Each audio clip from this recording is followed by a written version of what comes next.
Okay, welcome guys. So in this video, let's talk about normal subgroups and quotient groups. Okay, so this is the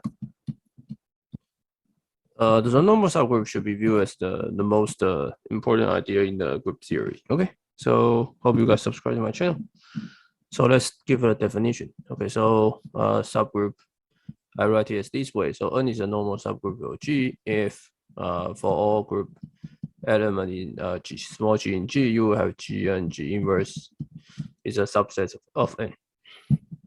Okay, so this is a definition. Okay, so let's see. Oh, sorry. Yeah. Okay. So let's see the lemma. So a simple lemma is that N is a normal subgroup G if and only if G and G inverse actually is the same as N. Okay, so because my definition is subsets of N, right? So now this direction is trivial. So let's talking about this direction. This direction says that suppose N is normal in G, right? So your G and G inverse will be subset of N, and you have G inverse and G, which is a G inverse, and G inverse is a subset of N, right? So just write all you know. So this you have this, and okay, and your N, right? So you can write N as a G inverse and G inverse, right? Which is a subset of, because this is a subset of N, right? So this is this this G inverse NG is just N, right? So this is, so one can write this term as a G and G inverse, right? But you say that this is just subset of N. Right, so N is a subset of N, right? Which makes sense if only if this is the equality sum, right? So G and G inverse is N, right? So basically, you just write N as G inverse and G inverse. So this is, I say that this is subset of N, right? This is subset of N, right? So this guy is a subset of G and G inverse, right? But the G and G inverse are all subsets N, right? But the N is only a subset of N because this is inequality. So that means G and G inverse is N. Okay.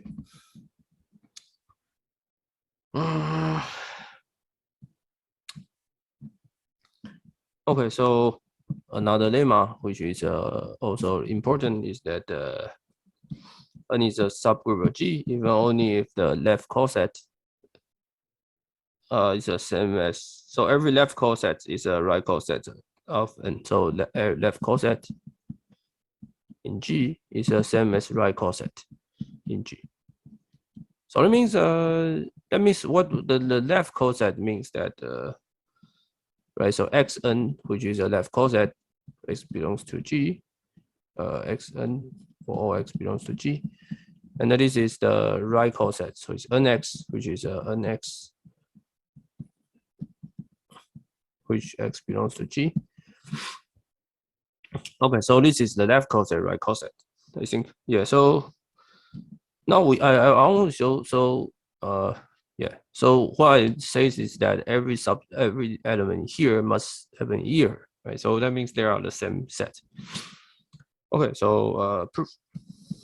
So this direction is trivial, right? So because N is a normal in G, so that means for each G you have G and G inverse, which is just N, right? So I always tell you that Gn will just be NG, right? So actually you take any element xn, which must be same as nx, right? So this direction, this forward direction is trivial. Okay, so another direction says that if every left coset and the right coset in G, then means for G belongs to G, then your Gn is a left coset, must be a right coset, right? So it must be what? It must be NG prime, right? Okay, so let's just do another directions. For a G belongs to G, we need to show that Gn is the same as N. We already know that Gn, so let's write down. So for every group G in G, we left coset be a right coset. So that means whatever Gn be, right? Whatever Gn is a right, is some right coset, right? But Gn contains G, right? Gn contains G, and but the same is Ng is also contains G, right?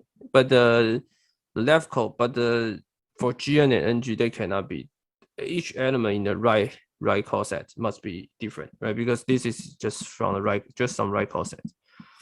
So each two element in the right coset must be, they cannot be if they have some element in common, they must be the same. So they tell you that this right coset must be Ng itself. Yeah, so the proof is done. Okay, so let me just write down the words. So every two right cosets. So if you get two right cosets, and then they cannot have any common, unless they are the same. So if Gn is the, if it will become some right coset, then that coset must contains G, right? Because G contains that right coset. But I already said that every two right cosets, they cannot have any common unless they must be identical. So there must be Ng, right? So this is a little bit tricky. So if you can think a little bit. Okay. So another lemma. Yeah. So this after three lemma that we can do something interesting. So a subgroup of G is normal if and only if the product of, let's say the product of two left coset will be the right, will be a left coset. So you are saying as the set, okay, and also the two right cosets will be the right coset product. Okay, so the proof is simple. So this directions is trivial, right? Because if you have two left cosets, you get A and B as a set, then you just get A, B, N squared, right? Just A, B, N, because you know that A N is the same as N A, right? Okay, so for the right, it's also the same. Okay. Okay. So this direction is just defense, different exercise. Yeah. So this is non-trivial, but you can try. Okay. So any two product of two left set coset will be another left coset, right? So from here, that we can define a G quotient, which is defined as a quotient group. Okay, quotient group. Okay, so which element just AN? A belongs to G. Okay, so we now show this is a group. So we need to show what? We need to show the associativity, right? So sorry, so first show the product. So let's say if you get xn and yn, which you get the xyn squared, right? Because xn will be nx, yn will be ny. Right, so this is just so you see from, and n squared is n, so yeah, so this is the still being the left coset. So x, y, n will be so this will be G quotient. Okay, and associativity is trivial, right? Because you're already x, y, and your x, y are both associated. You already have associative in the group, right? So if you just write it algebraically, it's associativity. Okay, identity just n, right? Because if you have any xn, which times n will be xn squared. N is a subgroup, so it's xn. So n is your identity.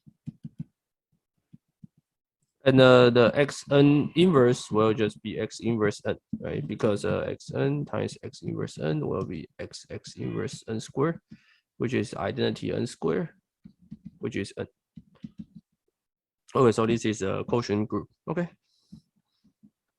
So theorem just already say that G quotient n, if n is a normal subgroup G, then G quotient is a group. And the order of G quotient n will just be G. Okay, the reason is trivial, because the left coset is already G quotient n, right? So it forms a group or not, however, it's G quotient. Okay, so that's it. This is the quotient group. And in the next video, let's talking about homomorphism. Okay. See you guys next videos.